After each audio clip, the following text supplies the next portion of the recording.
Okay, for well, that. thanks, Michelle, and thanks everybody for joining. My name is Scott Kyser.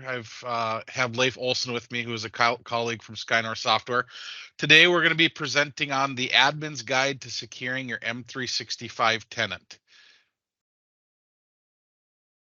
So for quick introductions, hello to everybody that I've met on the call. I see a whole bunch of common names on there. For those who don't know me, again, my name is Scott Kyser. I'm a co-founder of a company called SkyNorth Software.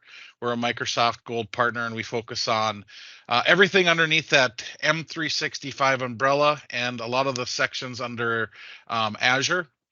Prior to founding SkyNorth, I was actually a Microsoft employee for 9 years, living up here by Fargo, North Dakota.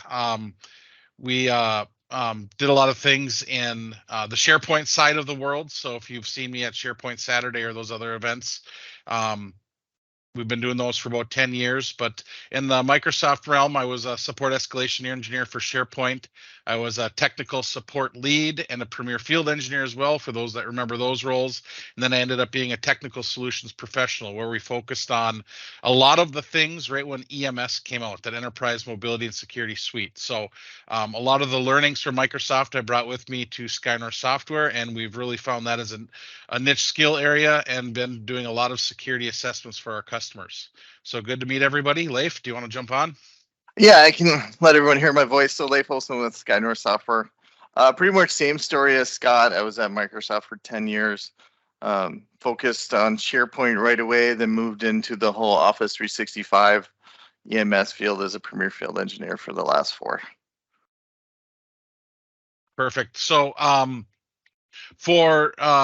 for this course, we're going to be focusing on, I'm going to call it 150 to 275 level content. We're not going to go too deep. I want to get everybody kind of exposed to the areas we typically look at in our security assessment. We're going to be doing a lot of demos inside of the portal. So if you're not an administrator, don't have access to that, I would say the key takeaway here is bring this to someone who does have permissions there. But really, the areas of focus, we're going to be looking at Azure Active Directory and the authentication behind that. We're going to be looking at application security and governance. We're going to go into auditing of Microsoft 365 and then touch on the device and data management. Of course, questions are welcome. We do have Tim here on behind the scenes that's going to be handling anybody's chat questions. But at the end of the presentation, if we have any time, feel free to come off of mute or type your questions in chat, and we'll be sure to get those answered. Okay, just as a reminder, this is probably no surprise here to anybody, but just think of this as we're going through the presentation. Azure Active Directory is accessible just by nature of being in the Microsoft cloud, so you can get to it from anywhere. Traditionally, it was only secured with a username and a password. That's still core to a lot of organizations where they're not adopting the passwordless auth or the security key for MFA and things like that. But just some history to keep in mind, that there's still a lot of tenants out there that haven't been locked down. We really want to focus on these settings to make sure there isn't a data breach.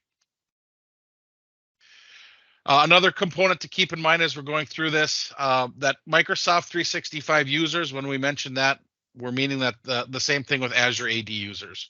One of the same Azure AD users we're going to be doing a lot in the Azure portal and Azure Active Directory portal. So if we go to unfamiliar territory there, just keep in mind, same connection over to Office 365.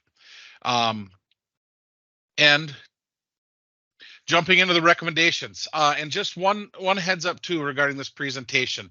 Not going to be a lot of visuals. There's going to be a lot of text. We want everybody on this call to be able to download this presentation, take it back with you, and take action on the items. So we really went through and kind of made it a list for you to go through.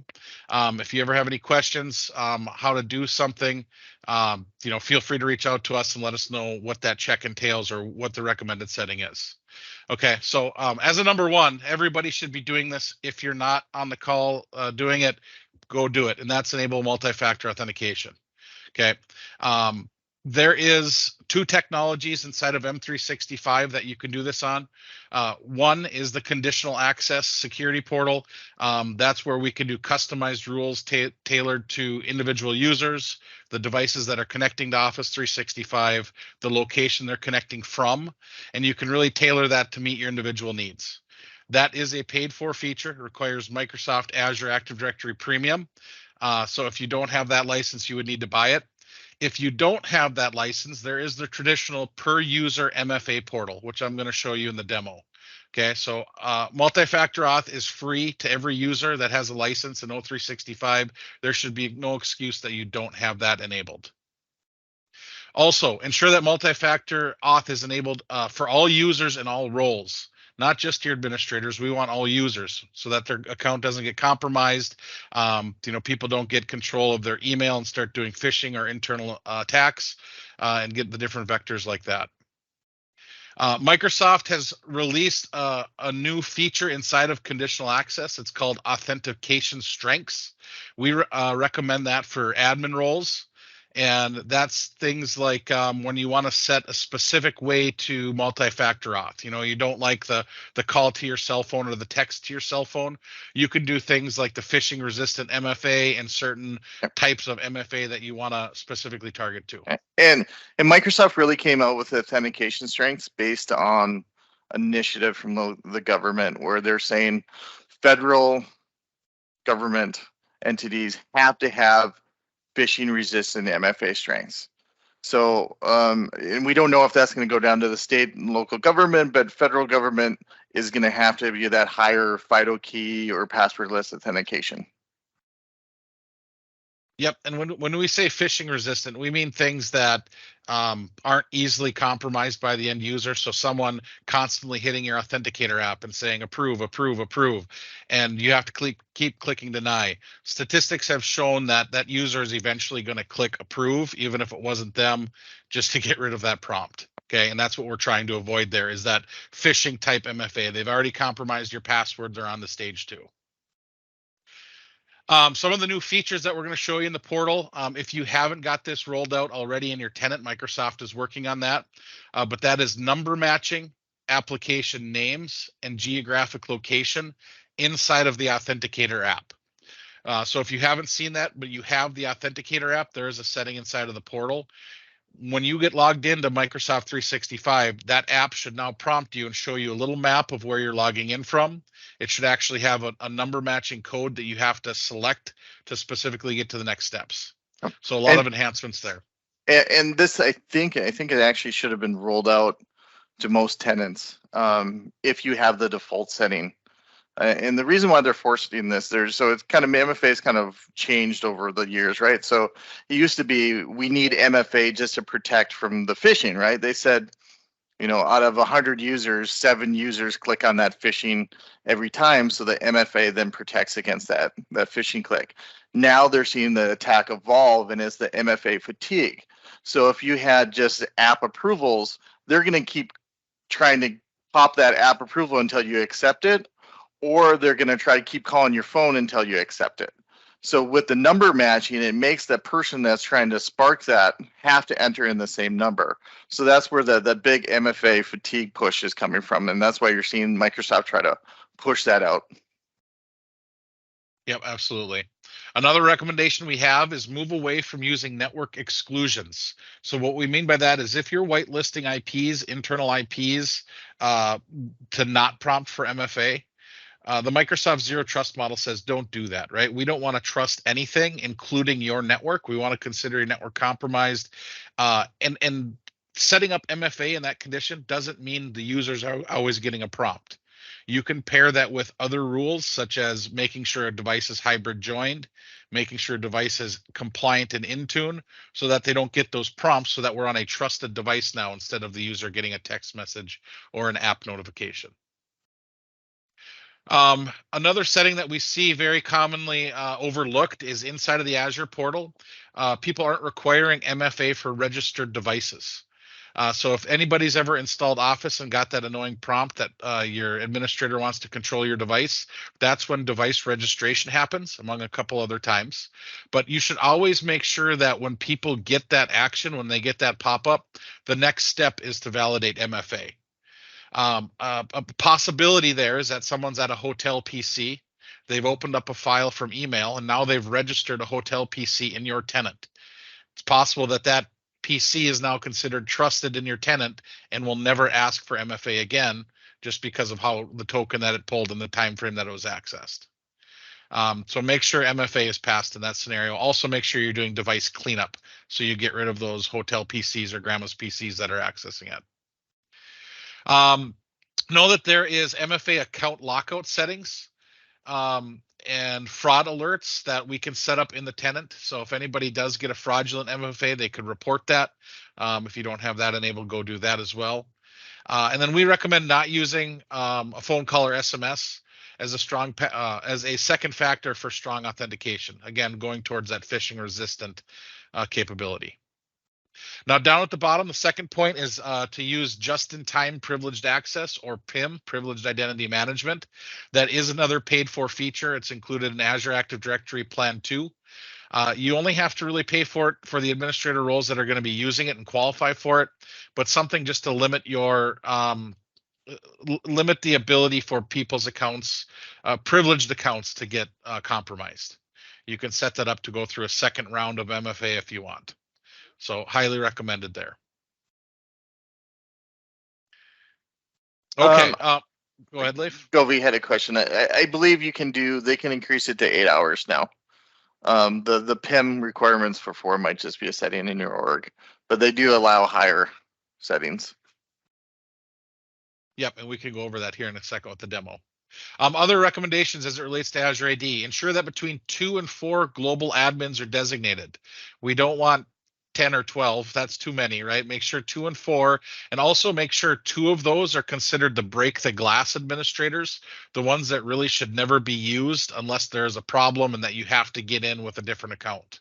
Yep. And Microsoft recommends having 2 break the glass accounts with separate MFA now. And then your rest of your global admins should really be behind your PIM, where they would have to go through the PIM process to elevate to an admin role. Yep. If you're using an on-premise Active Directory still, ensure that password hash sync is enabled. That way they can look for compromised passwords and other features that are built inside of Azure AD. That's just kind of one of those hidden benefits that not many people realize. We don't see too many people that aren't syncing password hashes, but we do come across it soon. So sometimes, so just go and look. If you're using ADFS for your single sign-on solution, plan to migrate that off as soon as possible. Right, ADFS, even with the use of ADFS proxy servers, is still a way into your internal network. Microsoft SSO is usually totally capable of moving all of your SSO apps to it, whether they're third party in the cloud or internal applications. And that's a big priority for Microsoft. They've recognized that ADFS is a compromise to security if you're cloud only. So moving off that connection to your on-prem, to the ADFS server, being able to be compromised and get in both directions. So you'll see a lot of articles with Microsoft and even the different Microsoft secure events coming out. They're going to tell you to get off ADFS as soon as possible. Yep. Now, between those 2 and 4 global admin accounts, ensure that they are separate cloud-only accounts. Don't have them be your everyday username and password that you're using and probably typing in way too much into different browsers. So have those isolated. It's a best practice. Ensure that the Azure external collaboration settings are set appropriately. We'll go through that in a second with the demo, but that's the setting where who can you externally collaborate with? Can you create guest accounts? Who can create guest accounts? Can we enable guest accounts from any domain, or are we logging it down? Now, when I say go ahead. I was going to say, Don talked about this morning where SharePoint is going to move to the Azure B2B. So you had a setting where you could opt in for Azure B2B for the external collaboration settings. So it looks like that's going to be pushed out. So your external collaboration settings in Azure is going to take over some of the SharePoint items. So before it didn't, unless you manually did it, connected it through PowerShell, but now that's going to take place. And then lastly, ensure that self-service password reset is enabled. That is, again, a Microsoft Azure Active Directory Plan 1 license required for that if you're going to use it, but definitely brings high value. Okay, so now I'm going to share my browser and switch over to our demo tenant here. Okay, so for the first thing that I wanted to show everybody was the 2 methods of making sure you have multi-factor auth on your tenant. So the first area, if you go to Azure Active Directory under the Azure portal, which is portal.azure.com, you're going to find that On the All Users tab, you have a link here kind of hidden up at the top. That is the Per User MFA portal. This portal here, this is the free one. This comes with your Office 365 license. There's no reason that at a minimum you don't have this enabled for all users. Now, of course, this is a demo tenant, so all of ours are disabled. But if you want to enable it for anybody, it's as easy as highlighting what users to do it, what users to enable, and clicking the enable button. Okay, the next time this user logs in, they're going to be required to register for their MFA settings, the phone call, the authenticator app, whatever we have set. And it's kind of hard to see here, but there is a service settings tab up here on the top. That's where you configure everything as it relates to this MFA portal here. It's important to know if you have conditional access, if you have a Microsoft E3, E5 license or EMS license, you do not want to do this method. This is for if you just have an Office 365 license or a license that doesn't cover the security of the EMS. You would enable this for all those users. Yep, absolutely. So you'll get a couple options in here to set up the verification options. Depending on your license, you might be able to whitelist IPs, which we recommended earlier not to do. We want to make sure all locations are covered for MFA for the zero trust model. But again, point being here, no excuses that you don't have MFA. If your users don't like getting a text or a cell phone call, then you could look at maybe doing a UB key or USB key. That's their second method of MFA. Okay, like Leif mentioned, this is what you do if you don't have a conditional access license. So this would be the not recommended way. What we would recommend, provided you guys have conditional access, is to actually set that up, and you do that in Azure Active Directory. We go into the security tab, and then in conditional access, and then you can build out your customized rule to fit your needs. So you can select what users you're going to set up the assignment for. You can even do based on directory roles if you want one specifically for administrators or specifically for a global admin. Let's see here, where's my global admin? Right there. Okay, you can specify what cloud apps this applies to. Does this apply to everything, or maybe it's just specifically SharePoint Online or Exchange Online? We're going to do all cloud apps. Well, no, this is even apps that you do SSO with. So if you connected Salesforce or you connected Box or any other products to Azure AD, you can control access to those applications through here. Yep, you can go through and set up, if you pay for the feature, you can set up their sign-in risk, high, medium, or low based on Microsoft Analytics. And you can do what platform, whether on iOS, Android, or all of them. You can do a location-based rule, and even if they're connecting through a browser or a mobile desktop app. Okay, so a lot of customizations here. The really key piece that I want you to see, if you're already familiar with conditional access, is Microsoft added this new box here, require authentication strength. This is what we were talking about earlier. If you're a state and local government, or here we go, if you're a state and local government or deal with federal entities, right, they might require you to have a certain strength of MFA. And in this drop-down list, you can either customize your list in another page on what is considered valid, or you can select the predefined methods that Microsoft built for you. So you see this phishing-resistant MFA. This gives you the ability to do passwordless methods for the strongest authentication, including a FIDO2 key, FIDO2 security key. Okay, so again, no excuses here on not meeting some government mandate. We have all the tools in the toolbox if you have conditional access. Okay, with that said, we're going to jump over to PIM. I know I said this was a paid for features, but I'm going to just give you a taste of this as well. So PIM has its own portal here. For all of your users that are eligible, they would show up in this list, and they would come here to this page and request activation. So in order to get this to work, what we would do is jump over to Azure Active Directory. We would find what specific role that user wants to activate. So if Leif wants global admin or Tim wants global admin, we would find that user role here. And we would say, well, first we would review it, and we say, whoops, Tim has permanent global admin access. We really don't want him to have permanent access because Scott and Leif said to only have 2 and 4 global administrators, and Tim is our 5th. So with this, we would come in here and update Tim's account. Instead of active, we would make him eligible. And maybe Tim's a vendor, maybe he's working for a third party. We could define an eligibility date. Maybe it's a month at a time that we want to give them, but you would set all of this up on the user account you want to give access to your role.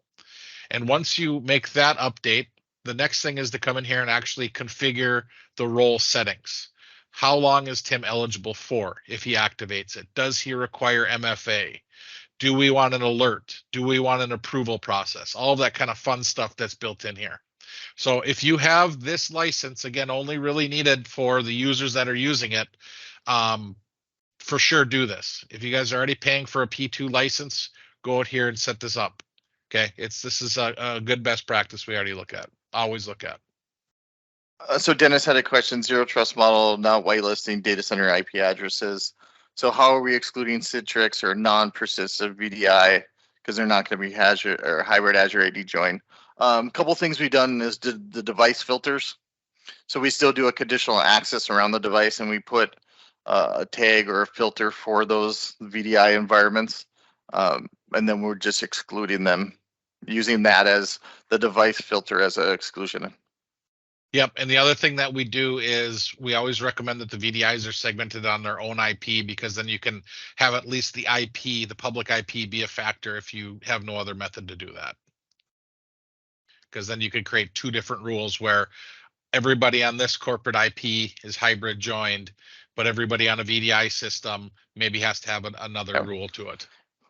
And it's just not the sole factor. So we just say, you can still use IP addresses for different stuff in your environment. It's just, it shouldn't be the sole decision of being able to bypass MFA. Yep. Okay. Key takeaway from this: make sure everybody has multi-factor auth, hopefully from conditional access rules. If not from conditional access rules, use the per user setting. Okay, no excuses there. Okay, back to my PowerPoint. So give me a second here to reshare with that.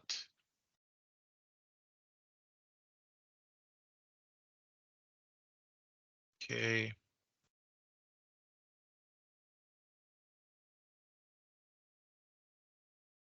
Didn't pick up where I left off. Is everybody seeing the application security and governance page? Can I get a thumbs up? Perfect. Okay, application security and governance. So recommendations, we say general recommendations here. Ensure that user consent to apps accessing company data on their behalf is not allowed. Okay, that's a big sentence. Basically what this means is any third-party applications that are linked to Azure AD should not be approved by that user. They should be approved by your administrator, okay? Which goes with the second bullet point: ensure that the admin consent workflow is enabled. So when a user visits a site, might be a Microsoft site, it might be a third-party hacker, but when they go to that site and it says your permissions are requested from Azure, click here to enable or click here to accept, we don't want that going to your users. We want that going to an admin that can go and make sure it's a safe application and then goes and approves it on outside of that user session. Okay. That's a setting in Azure portal. We're going to be showing it to you in a minute, but this is probably our number one takeaway outside of MFA that everybody should go do. We do security assessments with a lot of our clients, and we find a lot of people still have this open, and it just opens up the door for that user accidentally clicking OK to the wrong app. They might get permission to their mailbox. They might get permission to SharePoint sites. You just don't know what other applications are requesting. So that's why you as the administrator should go and lock it down. Also, another setting that's commonly overlooked is ensure external storage providers available in Outlook on the web are restricted. Okay, that's a setting inside of Exchange Online where you can go and make sure it's locked down so they're not connecting to third-party stuff. We always recommend OneDrive for that type of storage. Okay, so let me bounce back over and give it time to sync over. Okay, so the application consent. So when you're in the Azure portal, again, portal.azure.com, we want you to go to Azure Active Directory, and then under Enterprise Applications, and then you're going to find User Settings right here.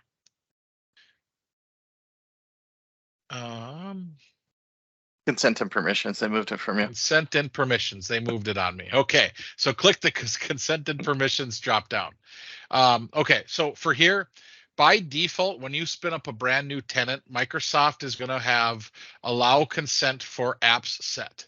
Okay, this means that any user can access, any user that gets prompted for that access can approve their own app. Approve their own API call into their data. And what I mean is, let's just say you're going to register for some Microsoft conference, Microsoft Ignite or Inspire, or maybe you're going to secure.microsoft.com to register. Okay, this looks like a very safe site. It looks like a Microsoft branded site, but you just never really know, especially if you're an end user who maybe doesn't have the experience that we do in IT. So they click the sign in button. Now they get prompted for what type of account do they want to link to this service, and they select work or school. And this is the exact page I'm talking about. This is the page that you want to avoid your end users deciding on, because what might seem very simple, where it says, hey, we just need access to read your profile. This app could be developed to say, we want access into your mailbox. We want access into your SharePoint sites or into the Graph API. Okay. And if they accept this permission, this app now has the ability to go and query that data on behalf of the user. Even worse, if you're an admin and you've been consenting on behalf of your organization, this will approve it for everybody.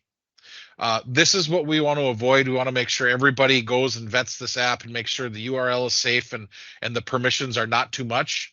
We've even seen third-party partners who are developing some type of web service, some type of third-party application that are probably getting just way too many permissions than they need. Okay.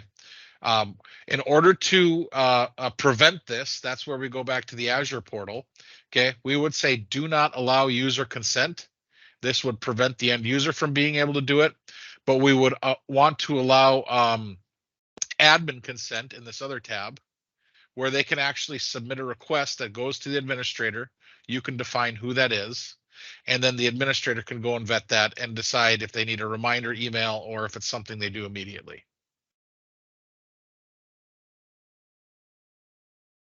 Like, for example, I bet if anyone looks at their tenant, Apple mail is in there. Unless you're forcing Outlook. That's one we see all the time. Adobe will be in there. Yep, absolutely. So if we go to take a look at our registered applications, if we come here into enterprise applications, and let me just search by all. Okay, you might find some in here that are just needed for Microsoft. They're out there, they're part of the framework or the app fabric in the back end, but you might find Apple. If you guys are an ABM shop and using Apple Business Manager, they make a connection in here. You know, any other third-party service might be in here. Concur, Salesforce, right? If you have done an SSO app, they're going to be in here. And what I would recommend too is if someone has done this and you're not sure what it is, come in here and just take a look at maybe see if you could find more information on it. Okay, and so if we just take a look at, let's see here. Taxman test 1. Okay, this sounds like Leif was maybe having a little bit too much fun in our demo tenant doing a custom app, but we can come in here and see what permissions were granted in here for specifically this app and API connection. And you can also check the sign-in logs to see if any users are actively using it. Okay. One thing that you got to be careful about, right, is deleting any of these apps. Just make sure that it's not, you know, an important Microsoft connection or important service that someone didn't tell you about. If you were to ever come in here and do cleanup, I would make sure you fully audit it, try to track down an owner before you actually delete this API call. And if you guys have Defender for Cloud Apps, you're going to be able to go in there and they give you a better page to evaluate risk of the applications. Okay, I'm going to bounce back one more time to my PowerPoint.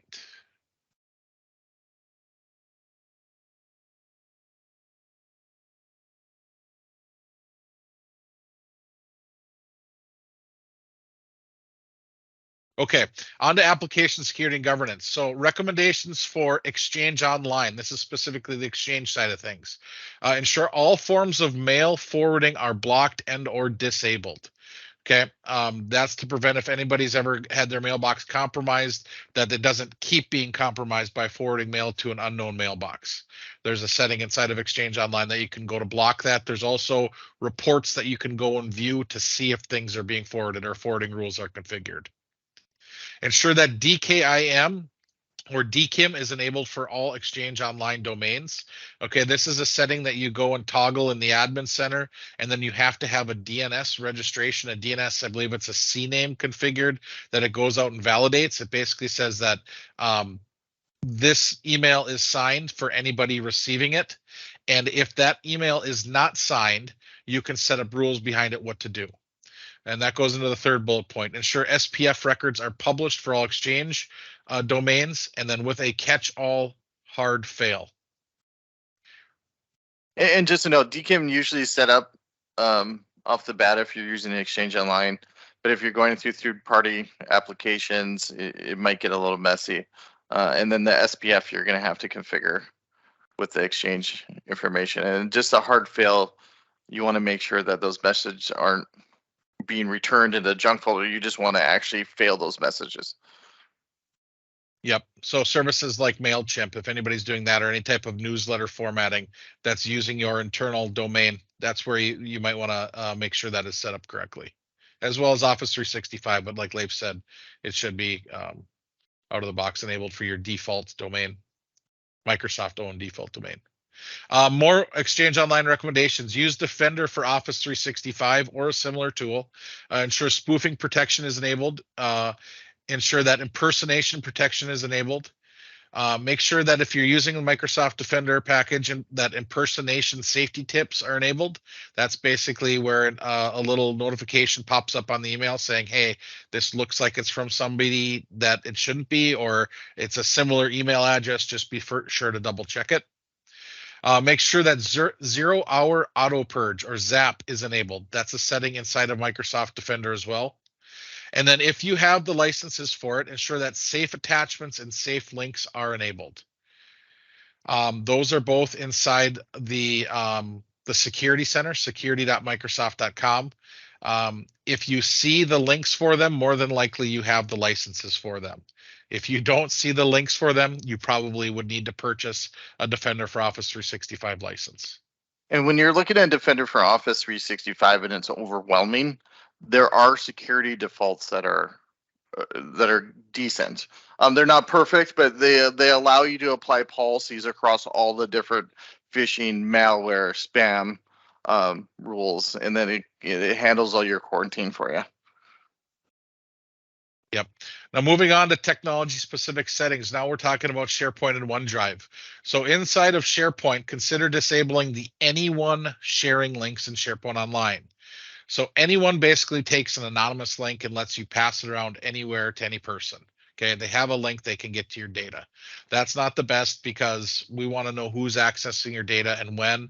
That's why we always recommend at a minimum, you turn the setting down to guest users can access it. Along with that said, consider only allowing specific people or groups to share externally. When I share the SharePoint portal here, you will have the ability to create a security group. You know, you could call it whatever name you want. You could call it allowed to share externally, and then only users inside of that security group would be allowed to share the SharePoint content to external users. Consider limiting external sharing by domains with allowed or blocked domains. That's where you actually create an allow or block list with your domains. If you're only collaborating with a few businesses, you know, no need to open it up to the rest of the world. Just put their domains on the trusted list. Ensure that external users cannot share files, folders to sites they do not own. Okay, we want to make sure only people owning that content that are in control of it are the ones sharing it externally. Ensure that guest users must sign in using the same account to what invitations are sent. And what that means is if you're going to invite a Gmail user or a Hotmail user or a Yahoo user, they have to click on that link from inside of that same email address. Otherwise, it's going to give them a denied message. And then a couple OneDrive settings. Block OneDrive for business client from any unmanaged device. So there's some settings inside of the SharePoint portal where you can limit to an Active Directory domain. That's only good for Windows. You can pair it with a conditional access rule that blocks the client from unmanaged devices, from maybe hybrid join devices. And what that's going to do is make sure that people aren't downloading all of that OneDrive data to a device and then leaving company without it. In another slide, we're going to mention MAM policies as well. For sure, set up MAM policies on your mobile devices so that when the user leaves the organization, that data can get stripped off of the device. So we had two questions. Yep. One about, can you use access packages with B2B as a way to avoiding explicitly adding external users to internal directory and assigning M365 licenses? You should, guest users should have a 1 to 5 license. So if you have one internal license for SharePoint and in EMS, you can have 5 external users that don't need a license. They're covered. There are things like Power Platform and Power Apps and Power BI that have a different type of license that are required, and they are able to use their license from their other tenant. If that user is on your local AD and he is an external user, and I think the requirement is that the company doesn't own or it's not a sub company, then you can actually use AD Connect to switch that user to guest, and then they wouldn't need a license as well. So you shouldn't have to license external users unless they're doing like a Power BI, consuming Power BI type resources. And then can we shut down the share button altogether? So the share button is not only for external users, it's for internal users. So you'll want to keep that share button to invite internal collaboration. Yep, great questions. So onto the Teams platform, Teams and Microsoft Groups, a couple recommendations. Consider turning off guest access to Teams and channels. Again, consider it. You don't have to go do it. If you guys are using it, great. It's meant for external collaboration. If you're not externally collaborating with it, or don't expect people to, go and shut it off until you have a valid business reason to do it. One question, sorry, I just follow up on Jason. So you can change who can share on a site collection. So in a SharePoint site, you could say only the owners of that site can share. So what you would do is limit that to admins, and then this members of the site wouldn't be able to share. So there is a setting on the site that you can say only owners can share, and then you would just add everyone as members on the site. That's how you control that. Okay, go ahead, Sir Scott. Okay, yep. Consider disabling the ability for external participants to give or request screen control. And consider requiring anonymous attendees in Microsoft Team meetings to wait in the lobby. One thing I just wanted to call out, since we touched on probably a few sensitive areas with guest access and external users, these recommendations, right, are to harden your environment. It's not necessarily what is right for everybody. If you're using external sharing and if you're using those collaboration features, we want you to keep using them. This is if you're not using them and you don't need it and you don't have any business justification. Go through this stuff and make sure it's shut off, right? Otherwise, it just opens up that avenue. And that's where comes auditing and different controls, right? So if you're doing external sharing in SharePoint, do you audit the external users? Are you setting up timeframes where they would remove those permissions? A lot of times we come in and we run scripts and we go, okay, give me all the external users that have actually logged in the last 90 days. And then we can do different things to clean up. So if you are doing external sharing, consider looking at some auditing governance scripts to kind of manage that. Okay, onto the Power Platform. So for those using anything under this technology, or this suite of software, I should say, go through it, make sure that self-service trial licenses are disabled. That's when you have an unlicensed user going to access the Power Apps homepage, which is make.powerapps.com, and they get prompted for a trial license. They can sign up for 30 days. If you're an admin and you're not expecting to use Power Apps, you don't want anybody in those 30 days to go out and create some really cool app that your business is now attached to, right? You want to make sure that app is fully tested and that you're ready for Power Apps adoptions. That's why we recommend disabling trial licenses. Okay, disable self-service licensing as well, self-service purchasing. Okay, that gives the ability for certain users to go around that main Office 365 license and buy it on their own and then assign it to your users. And if you have a procurement office that is outside of IT, they're working with some licensing company directly, your IT admin could not know that you have a license on the back end. Disable users from creating new Power Apps, trial, sandbox, and production environments. So inside of the Power Platform Admin Center, you can go and there's a settings button up on the top right where you can go and disable creation of that. Again, we just want to make sure you're prepared, you're ready for adoption. We don't want to scare you away from adoption. We love Power Apps, we love Power Automate, but we want to make sure we don't have a whole bunch of junk in your environment if you don't have anybody ready to take care of it. It's a lot easier to plan the adoption of the Power Platform when we're not having to migrate 200 apps to different environments because they don't map the DLP policies you want to implement. So if you can do this and lock it down before the users are going in and adopting it, it's just going to make it easier.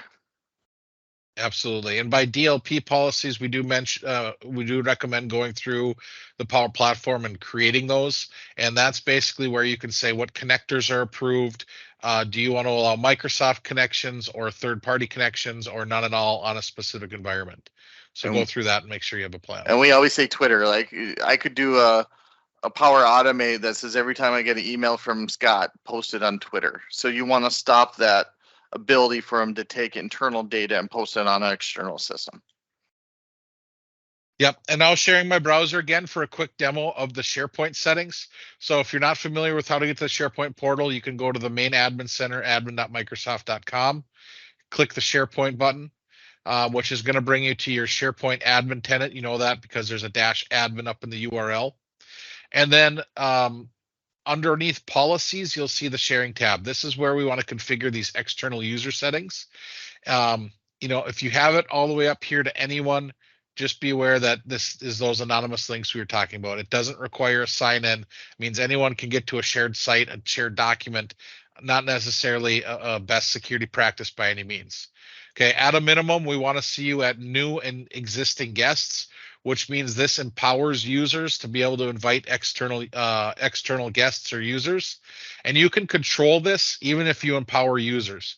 You can still limit by domain. So if you only want to share with SkyNorth Software, you could allow only SkyNorth Software just by creating an allow list.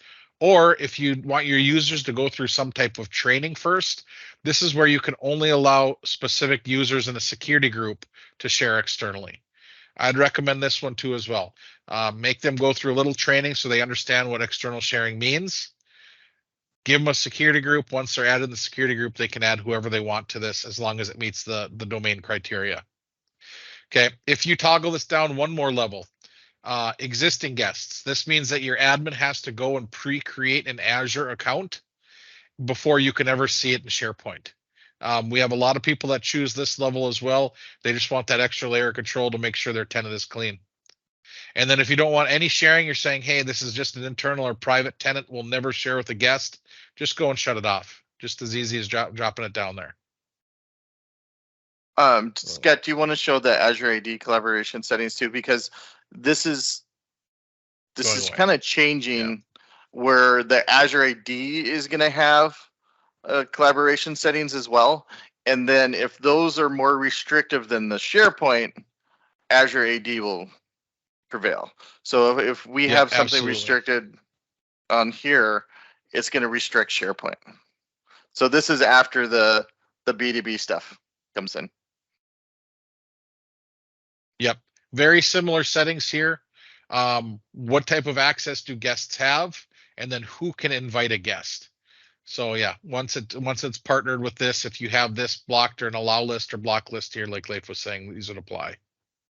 And Leif, there is PowerShell to change to have this give control, you said, right? Yeah, and Don mentioned this morning, this is being rolled out to tenants. So it was an opt-in. I believe it's being pushed out, the Azure B2B. Yeah. And I'll paste the link so you can read more about it. Yep. So definitely some important settings here. Now, if you're a Microsoft Teams user, your organization is using Teams, you probably know that SharePoint is for the files. SharePoint and OneDrive are storing the files in chat inside of the Teams. These settings apply to that type of sharing. Okay, if you want your external users to get to the content, the files. If you're doing just chat and channels and messages and things like that, there is a separate area inside of the Teams Admin Center, which is admin.teams.microsoft.com. You go to guest access. Here you can control that chat functionality, chat and Teams functionality. Okay, so if you want to disable guest users from making calls, from doing video, from clicking Meet Now or deleting messages, you can come in here and modify this. If you want to turn off guest access completely, you could toggle this to off. And again, your users wouldn't be empowered to be able to go and add guest members to their team or chat. No, sorry, this would specifically be team. Chat would be slightly different. So that's external access. But just keep in mind, again, important settings. We always go through this. Not that we don't want you to do it. Not that we don't want you to share externally. Make sure they're set appropriately. Okay. All right. Back to the PowerPoint. We just have a couple more slides. Bear with me while I switch.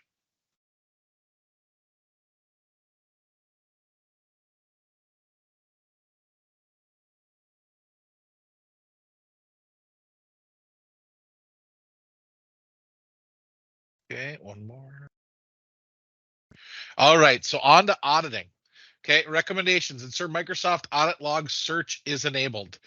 So anybody with a new tenant should automatically have this on now. Back in the day, Microsoft made you actually click a button or flip a switch to enable it. Just double check by going into the Compliance Center that you have auditing enabled. Ensure that mailbox auditing is enabled for all users. Ensure that Azure Active Directory risky sign-in reports is reviewed at least weekly. Okay, if you have some type of risky user rule through conditional access or identity protection, make sure you're using it. Make sure you're going through and seeing what a risky sign-in was, what a risky user is, and then treat that as your ticketing system if you're using identity protection. And if you're using self-service password reset, you could force that user to reset their password and resolve their sign-in themselves. Absolutely. Ensure that Microsoft Defender for Cloud Apps is enabled. Again, that's Defender for Cloud Apps is formerly MCAS, so we just want to make sure if you guys have that license, go through and enable that. You get all kinds of insights, and you can take action on malicious activity or potential malicious activity. Yeah, and the discovery piece comes with your M365 E3 license, so you're going to be able to look at those apps that we talk about, the consent apps. They have a portal in there. You could look at the risk and see what people are accessing. Yep. And then lastly, review applications. That's that enterprise application list we went through. We don't want you to go and delete things that you don't know what the names are, because it could be plumbing for Azure. So just be careful with that, but review it and become familiar with that area. Okay, on the device management side. So this is if you have Microsoft Intune. Intune comes with the EMS E3 license, or you can buy it a la carte. But if you're doing device management, ensure that users cannot connect from devices that are jailbroken or rooted. That's if they have mobile phone and they have some custom software on their Android. Just make sure we're not connecting, because who knows what that's doing. It could be sending an MFA prompt to some other device that you don't know about. Ensure that devices set to wipe on multiple sign-in failures to prevent brute force compromise. A lot of you might make you nervous that I recommended that. If you have users that are constantly entering in their password 10, 11 times wrong, it's going to eventually delete your phone. But again, use your discretion. If it's not a good rule for you, don't do it if it's going to end up being a whole bunch of reset devices because your users forget your password all the time, but it is a best practice. Ensure devices lock after a period of inactivity to prevent unauthorized access. You can set that as a configuration rule inside of Intune. Ensure device encryption is enabled. And then also ensure that your mobile devices require complex passwords. On to more recommendations here for device management. Ensure mobile device management policies are required for email profiles, or protect the data of that application using a mobile application protection policy, or MAM policy. This is where that user has a mailbox on their phone. They're connected to OneDrive. They're connected to Teams. Make sure that app, when it's installed and running on their phone, is containerized. That if they leave the company, if they win the lottery, they don't win your data, right? You can pull the data off of the phone. Require corporate devices to be managed to connect Office 365. You can do that with a conditional access rule. This is a great way to make sure you know what devices are connecting Office 365 and know that they're meeting all the rules of Intune. If you have a Windows 10 device that you're managing or Windows 11, Microsoft has security baselines. These are pre-canned rules that Microsoft has said make a secured image. You don't have to have all of them, but it's a very good starting point if you were to ask us to build you a secured workstation. All right, on to data management. Scott, you had a question. With device unlocked to prevent wipe, is it normal to require re-registration in Intune? Okay, so if the device is wiped, they would have to re-register in Intune, re-register in Intune in order to be considered compliant. So if you paired it with a conditional access compliance policy, they'd have to. Does that answer it? If not, we can follow up at the end. Data management. Not with wipe, just unlock. Okay, let's go to the end on that one. I'm just slightly confused. We might have to dig into it a little bit. Data management. Ensure the customer lockbox feature is enabled. Depending on your license, you might not have lockbox, but lockbox is a feature that in order for Microsoft to even enter your tenant, they have to have your approval. It's a setting inside of admin.microsoft.com. Very easy to flip. Ensure SharePoint Online information protection policies are set up and used, otherwise known as labels, otherwise known as Microsoft Information Protection. Okay. Ensure DLP policies are enabled and make sure they're enabled not only for SharePoint, Exchange, and OneDrive, that you use them in Teams. The DLP is I would consider it a prerequisite into external sharing, right? You don't want those credit card files or social security numbers getting out to guests access in another tenant. You want to make sure DLP is configured and looking for that data so that if it ever is shared externally or an email is accidentally sent to the wrong person, that data is stripped away or protected and not able to be opened. Okay. And then protect data recoverability with a retention policy. So retention policies, you can either set a policy to say keep this file for X amount of date or delete this file after X date. That's just good for data practice. A lot of times we see customers just put in a 1-2 year retention on SharePoint as a global policy. Then if something gets deleted, they have a year where they can do a content search or recover that data.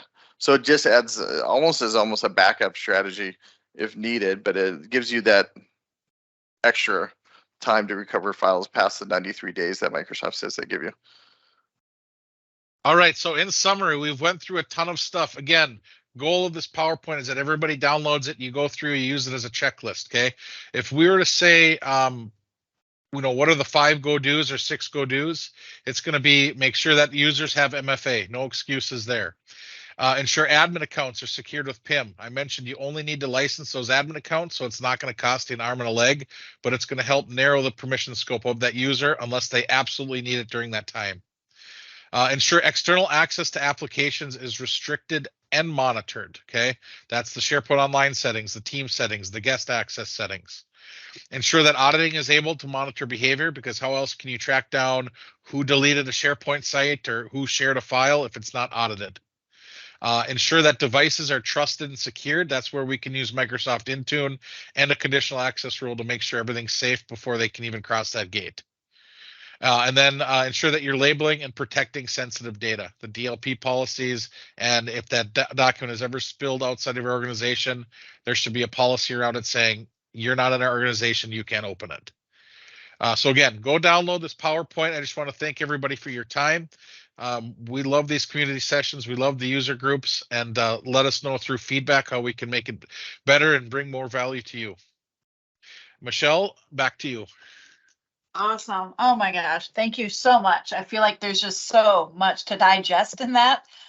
What an awesome session. Thank you so much, Scott and Leif. We always love all of your knowledge. Yeah, thank you.